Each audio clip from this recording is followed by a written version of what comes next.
Welcome to the Future Podcast. I'm your host, Will Cooper, and today I'm joined with two guests, Ivan Lau and Ethan McDonald.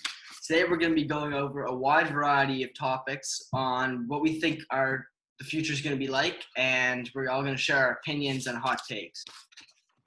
All right, the first topic is on school and whether or not we think it's going to open and what measures the school will have to take to, combat this pandemic. So without further ado, Ethan, would you like to go first and go ahead and share your opinions?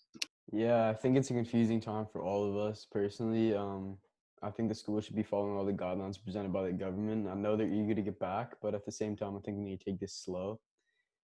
Personally, I think there'll be a second wave that happens, so we really need to be careful if we're sending everyone back. I like the idea of half the class going in and half the class using the virtual Zoom classes. I like that idea, but also I feel like it would definitely be a struggle. So personally, I think if we stick with the Zoom, maybe for half of the first term, that would be a great idea. Yeah. All right, thank you. Now, Ivan, would you like to go ahead? So personally, the idea that like the school brought up like half online and half in the school, I don't feel like that doesn't really work because it's like really inconvenient being at home on your laptop and but like they also can't just like bring everyone in, so it's a difficult topic in that way. And yeah, I do also like another wave's gonna come once all like the businesses open up, like another wave and more cases are gonna pop up because now there's very like the rare one case a day in Halifax. So like the idea of us going back to school, I feel like it's kind of fictional for like September. I feel like it's gonna take a bit longer than that for us to make it back to school. Yeah, I agree with that for sure. So I think, personally, I think the only way we'd be able to open is if, for some way, being a case school, we were allowed and given kind of a special privilege from the government if we could prove that we could take certain measures to, limit the spread of the virus. But I think that would be the only way, because I definitely can't see all provincial schools opening. That just seems like a completely unrealistic thing to expect, especially for September. So Yeah, like the thing about like all the provincial schools, like many schools have like school buses. What's gonna happen with all that? And like, just like there's a bunch of things you need to put in perspective. Yeah, yeah. I think that's a great point. So moving on a little bit. So what kind of protection and what kind of measures do you think the school would take if we were to go back in September or whenever we go back? Yeah, that's a great question. I think the school, they need to be cautious with the actions they take for bringing everyone back. Um, I say just try and limit all the touching of surfaces that they possibly can. So keep doors open, desks clean, hand sanitizer everywhere, and always use that 6 foot rule or have everyone wear a mask. I think that'd be a good idea. Yeah, they're like definitely gonna have to like limit the amount of people in like populated areas, like the front entrance, the lunchroom, the study hall. So like there's gonna have to be a really like a way more organized way of how the school runs. Like how I'm picturing it is like, like grocery shopping. There's like little pads. There can't be like too many people close to each other, stuff like that. Yeah, I agree with that as well. I think there will be some issues with, especially, maybe the younger junior high grades don't understand just how serious this is. Is, back in this whole year, every time the hand sanitizer would be there, you'd have the occasional grade 9 going around and just intentionally wasting Yeah, it for, exactly, just to exactly. like Yeah. toy around. So I think we definitely I think they'll have to tighten some rules as well, just some regular school rules, a little more discipline if that's all. Yeah, yeah, that's a great point. All right, so moving on to our second main topic now, just with school events. So dances, pep rallies, conjay. Do you guys think that stuff's going to happen? And if it does, what do you guys think that's going to look like? Yeah, that's definitely gonna be tough. Personally, I mean, especially for the student council, I know they want to get everybody out, get some good activities going, but it's gonna be tough for them.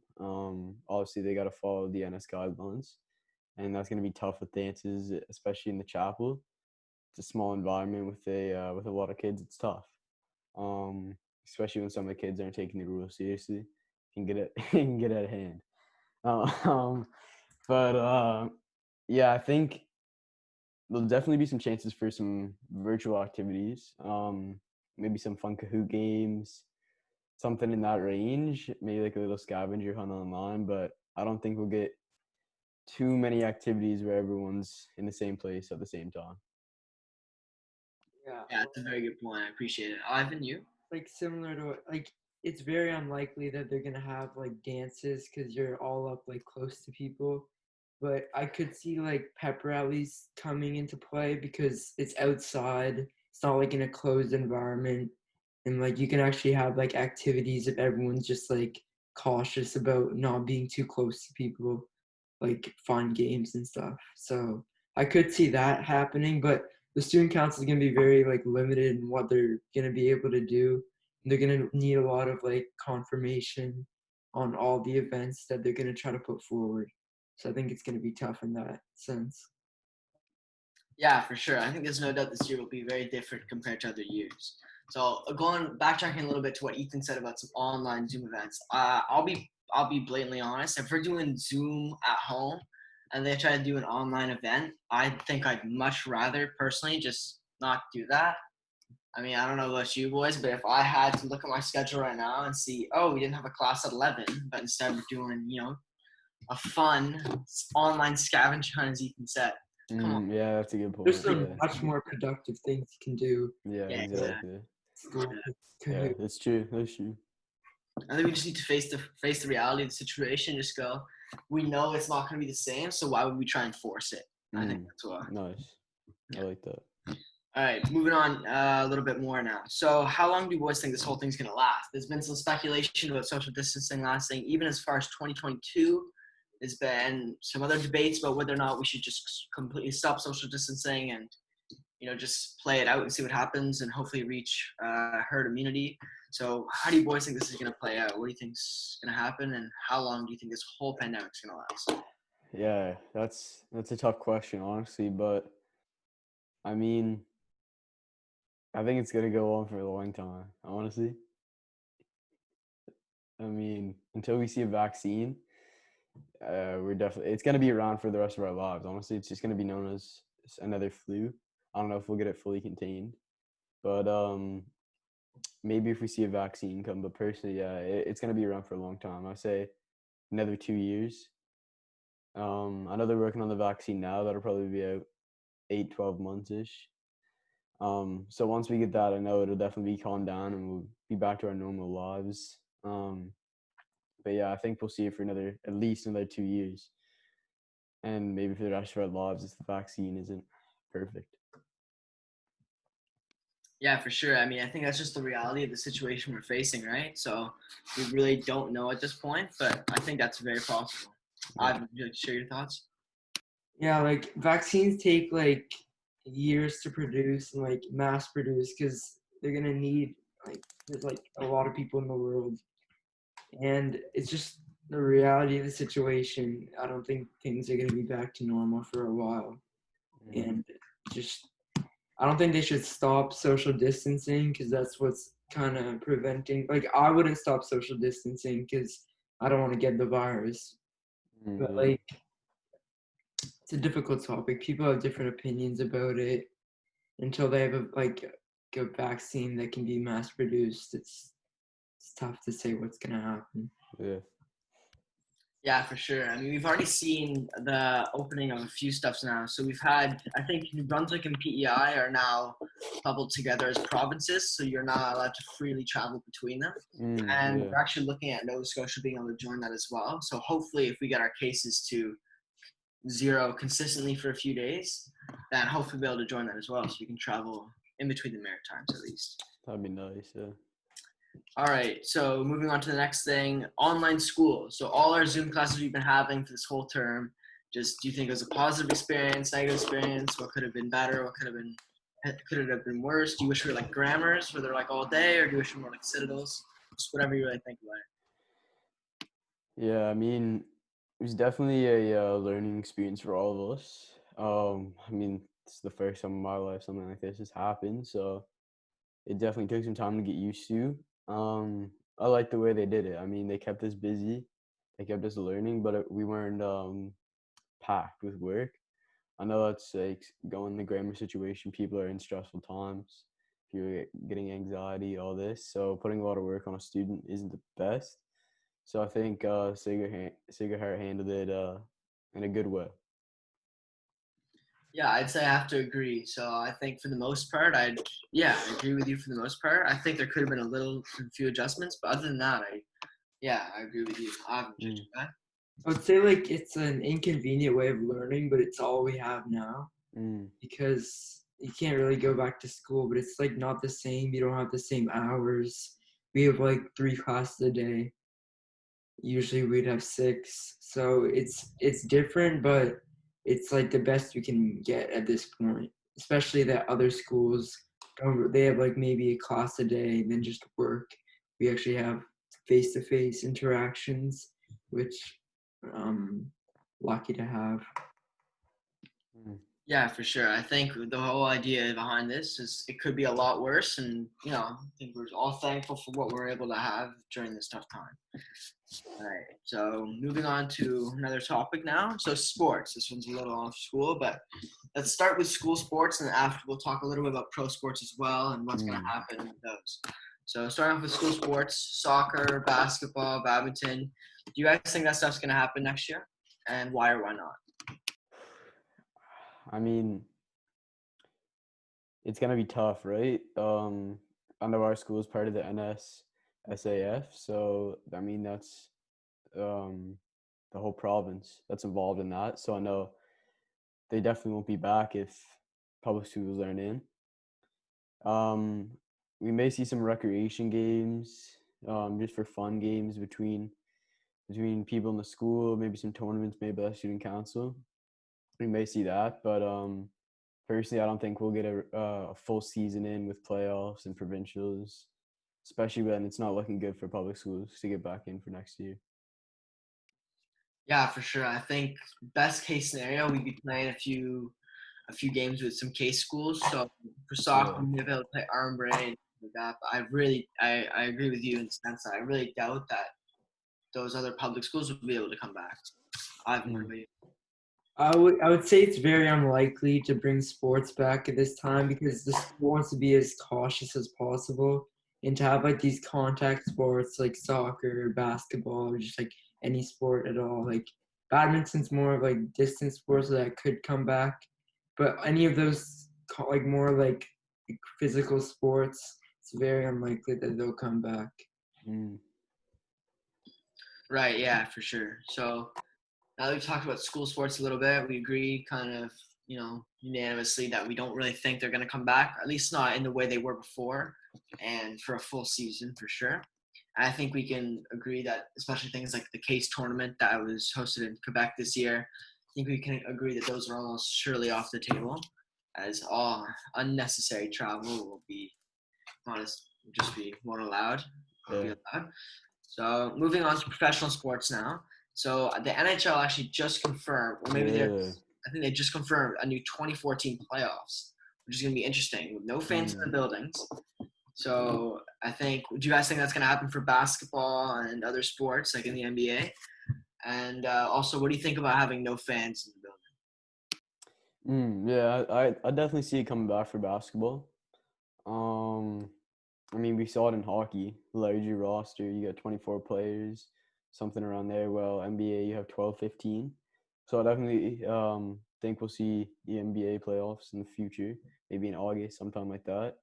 But yeah, it's tough with no fans. I guess there's no real advantage to home or away.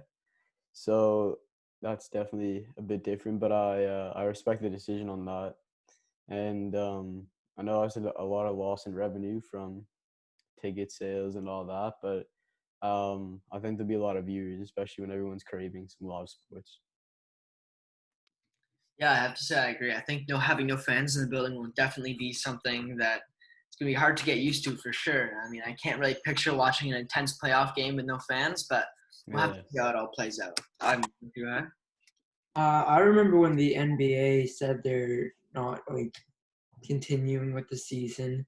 Many NBA players, I'm not sure who came forward. They're like, we don't want to play if there's no fans. So I feel like Yeah.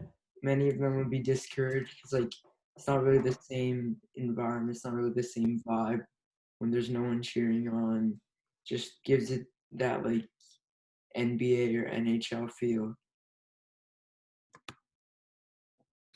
Yeah, for sure. I'd have to agree. So I think this was a very interesting case because Ethan, you talked a little bit about the loss of revenue. So this is very interesting. So looking at it here, the Wimbledon actually purchased pandemic insurance after SARS in 2003, and now they're going to be receiving a payout of over 141 million dollars Oh, due to this loss of revenue. So wow. I think that's definitely something we're going to see more of in the future. Definitely from the National Hockey League and the National Basketball Association. For sure. For sure. Mhm. All right, so moving on now, let's talk a little bit about, this one's going to be a little bit controversial, but the protests, and they've been in quite a few places now and around Michigan especially, it made headlines, and also now in Vancouver, so back in Canada. So, I mean, personally, uh, I think they're a bit, I think it's a bit of an unnecessary reaction, and I think that people are misinformed, but, I'm interested to hear your opinions as well. Ethan, would you like to go ahead? Yeah, it's definitely controversial. Everyone has their own opinion on it. I mean, you want to stay as neutral as you can during these type of conversations, but yeah, it's tough. I mean, like what you said, Will. There's definitely a lot of people that are misinformed, and I think it's getting taken a bit too far. But I understand where people are coming from with the protests. It's tough, but yeah, I think it's really on just on misinformation. Yeah, absolutely. I think one of the main concerns to the people there is, there seems to be two different types of protesters. There seems to be the one that says, I want to go get a haircut, which I really don't Mm, think that's very justifiable and during these times. But there seems to be the other type of protester too, who simply just wants to be able to have businesses open and get the economy running. And that for sure I can definitely see. yeah. Going into a recession like this could be very serious. And with all the stimulus checks, we could be paying off a lot of national debt for a long time to come in taxes. Yeah. Ivan, what do you think about that? Yeah, people are losing their jobs. They can't support their families, things like that, which really unfortunate. But I also I also see the fact that like people are just they're getting bored in their houses. They want to go out. They want to go to the mall. They want to get a Mm, haircut. So I feel like those people are a bit extreme, but I understand where people that need jobs for income and things like that. I see where they're coming from. Absolutely, yeah. And this has been the big controversy considering how aggressive the protesters were and essentially not following social distancing rules during the protest, seemingly making almost no effort to comply with what the government has been saying. So, I mean, there's been a little bit of mixed signals from the government coming from it's been tough to, keep it direct as things are changing by the hour. So I think that's also partially the reason why people have been confused. But there seems to be a lot of people who are just explicitly making no effort to follow social distancing rules, which is frustrating for everyone else who's been stuck at home. And like not complying with the social distancing rules, it makes it harder for the businesses to come back because that could result in like uprising cases and things like that. So it'll like it'll make the government not want to bring back all these businesses even further. mm, Exactly. Yeah. I think the one thing people need to understand is that it's only going to work in a compromise. It's not. There's no way we're going to be able to do everything the way it was last year. It has to be either open businesses with social distancing, or they don't open at all. I really think the odds of us going back to what we had last year is very, very slim. yeah. All right, so moving on to our final topic here. We were already just talking about this a little bit, but reopening businesses. So what do you guys think? What businesses are going to be allowed to reopen? Are you guys excited for the reopening of things? So the WAG actually just announced their plan to open, which is, it's not as great as last year, but it's definitely good for what we were expecting. So what do you boys think about that? Yeah, so I know the government announced just not yesterday, but 2 days ago that most businesses will be opening June 5th. So I think that's good. I know people will want to get out. They want to honestly see the world again instead of just inside their house. So I think it's good. It gets people fresh in their minds, and lets businesses open, opens up the economy, and creates a bit better environment as long as we're following the rules and guidelines. Yeah, absolutely. I think it's important too that I think that's why I'm happy to live in Nova Scotia during this time is we don't really have anyone protesting these rules. And I feel like our government's been very good with addressing the public. So I feel like people are generally going to be complicit for the most part and to actually listen to the regulations that we have in place. Yeah. There's gonna definitely be a lot of regulations within businesses, and if those regulations are broken, there's gonna be consequences. So I feel like the businesses really need to like push these rules and regulations. Like say like if a restaurant opened up, they can't really have table. They have to like limit the amount of people allowed in. They have to sanitize everything. Like if these regulations are broken, there should be consequences. Absolutely, yeah. So Yeah. I think it's Yeah. important that the businesses are being held accountable for, because I think at this point we've kind of reached the point where it's not necessarily a right to be able to have your business open anymore. It's a privilege, which it's weird to think of it like that, but I feel like that's kind of the approach that we're gonna have to take to ensure that all the businesses are following the regulations properly. For sure. All right, yes, that's an interesting perspective on opening businesses. And specifically, if we're looking into one particular business that's a little different from all the other ones in Nova Scotia, is the Wag Waltic Club.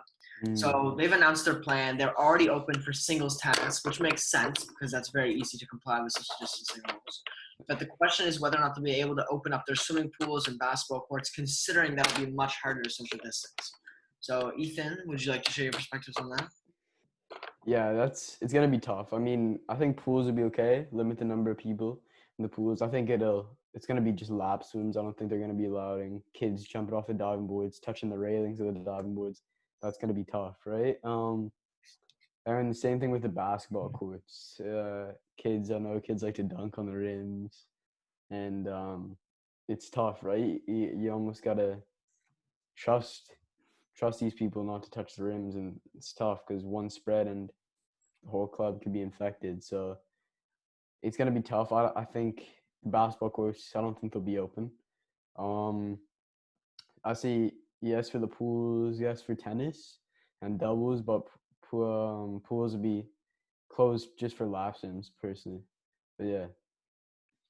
Absolutely, yeah. And you talk about that aspect of trust that kind of falls on the shoulders Yeah. of the members of the club, which is in particular, I mean, when I think about people who are older or in high school, I can kind of see how that's fair. But when I think of my little brother who's in, fifth grade right now, I can see that being a bit of an issue with him and his friends, that they might not understand the severity of this pandemic and just how important social distancing Yeah, is. they're just looking to have fun. Yeah, exactly. They're just looking to toy around. I have done research. I've read some research about like if it can spread in pools, like elsewhere Okay. in the world, because like warmer places in the world, they're wondering if they can like open up pools and stuff. Not sure if they've completed all the research yet, but it's a difficult topic because like they have to make sure it can't spread in the pools before they open up the pools. Yeah. In that aspect, they have to be certain, and I'm sure they can. Like people are doing research about it, but that's like a big factor when opening anything up. You have to do the research before. So For sure. For sure.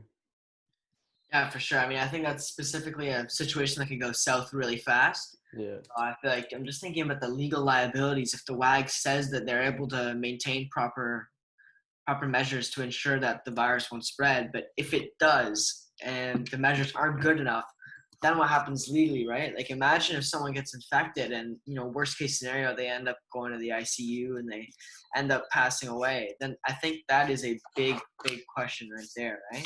Does that fall on Yeah. the individual Huge liability. WAG or Yeah. does that fall on the WAG itself? what I was thinking, like the WAG could do is like they can like you have to you have to like book for a certain time of the day, and there has to be a limited people. They can limit the amount of people that are there, so that like, it doesn't like they can get like they can get how many people are allowed from the government. They can just limit that number, and like they can like people can book what time they're coming and what time they have to leave. For sure. That's a Yeah, good for idea. sure. I mean, I think that's going to be an interesting process considering how many people are actually members of the WAG. I mean, I think we can think back to last year where there are some days on specifically hot days in June or July where it could get really, really crowded. So I Yeah. think that's definitely something we're not going to see for at least another year. So that's going to be very, very interesting for sure. And I guess that brings us to the end of all our topics. So just a little summary then. So we talked about school, all the events, how long we think this whole pandemic's going to last. You know, we gave our takes on online school and sports, and then we covered protests and businesses reopening at the end. So thank you to all of our viewers watching. We're assuming it's, you know, a good, what is it? Well, we reached our numbers, a couple 100,000 last week. Yeah. We'll be out next week with another podcast if we're able to, you know, depending on our equipment and whether or not Usually our podcast would be like we're all together, but this is a good replacement for now. Exactly. Yeah, exactly. So this will be this is sort of a larger episode, cover a large portion of the stuff we're going to cover. So I guess just to sign off, we appreciate you tuning in to the future podcast, and thank you for watching. Thank you Thanks for watching, guys. See ya.